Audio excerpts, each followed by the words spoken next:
What's up guys, welcome in this episode of Sound Design in 5 minutes. In this tutorial we're going to learn how to make a future-based synth with a free plugin called Vital. I'll make sure to drop the link to that plugin in the comment section. I will also make sure to include the link to the preset that we make today so that you can have fun with it and enjoy as you want. Let's get started. All right, so the first thing that we want to do when it comes to creating future-based synths is write down some chords. So I made a song that was very much future-based inspired, and so we're just going to use the chords from that song as an example here. I'm going to play the chords so that you can hear what we're working with.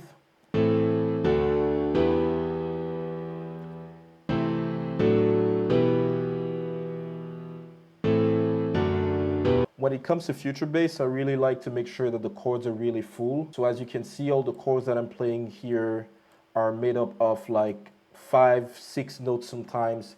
It's really just to make sure that we have something that has a nice body, because otherwise when you start making your synth, it's just going to sound really thin. So make sure that you have some pretty solid chords and full chords here. We're going to copy those chords to Vital. And this is what it should sound like when you open the plugin at first.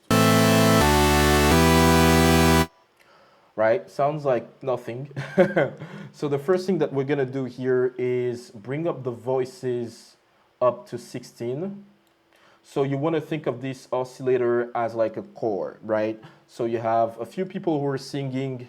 One voice pretty much means one person is singing. So the sound is going to be really thin like this. And 16 voices is like 16 people singing. So it's just going to sound a lot wider and fuller. Second thing that we're going to do is turn on oscillator 2. We're pretty much going to do the same thing with the voices. Bring that up to about 16. Except we are going to bring the pitch down to 12. So we're pitching that an octave down. That's again to make sure that the synth is much fuller. So the first oscillator sounds like this, and the second one sounds like this. Much bassier. In fact, I'm actually going to narrow down the second one a little bit, just because it has a lot of bass, and wide basses can mess up things a lot. Now, the main thing when it comes to future bass is using this LFO here. So for those who don't know, LFO pretty much stands for low frequency oscillation, and it's just a curve that you can use to automate whatever parameter you want. So we're just going to draw a curve like this here, and we're going to drag that LFO on to the volume of each of these oscillators. So you're going to hear what that is going to give us in a second. You can already hear that we're kind of getting that future bass sound. This is really, really slow. By the way, I'm going to turn down the volume here because we're really clipping. But first I want to make this a little faster.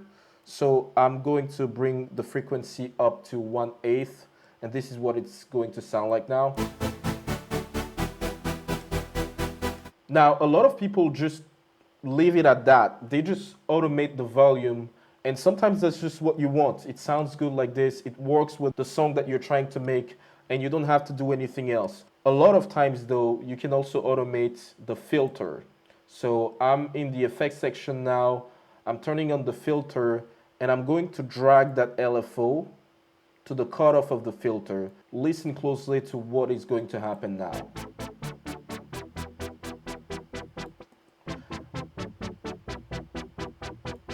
We're gonna try and open this up a little more. I'm really twisting things here up to taste. You can do whatever you want with it, whatever works for you. But the point here is just to automate the cutoff to add a little more flavor to the future bass sound that we're trying to make. Now, one thing with automating filters is that sometimes it's just going to make your sound a little weak. So to counter that, what I really like to do is add some distortion. You want to make sure that you don't do too much distortion though, because it's just going to mess up everything. But just a little distortion sometimes can help adding some more energy to that sound. So let's hear what that sounds like now.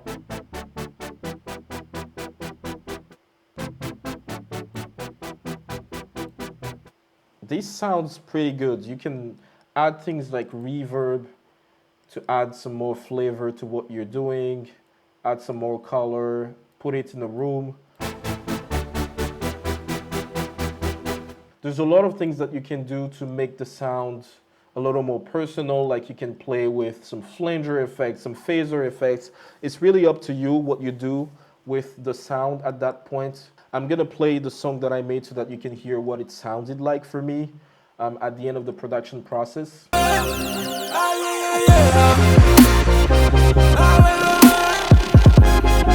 It might sound like it has a little more energy and things like that, but that's just because I processed it a lot, like adding multi-band compression, adding some more distortion, and just messing with the sound a little more. But that's really all you need for a future bass sound. All right, so that's pretty much it for the tutorial today.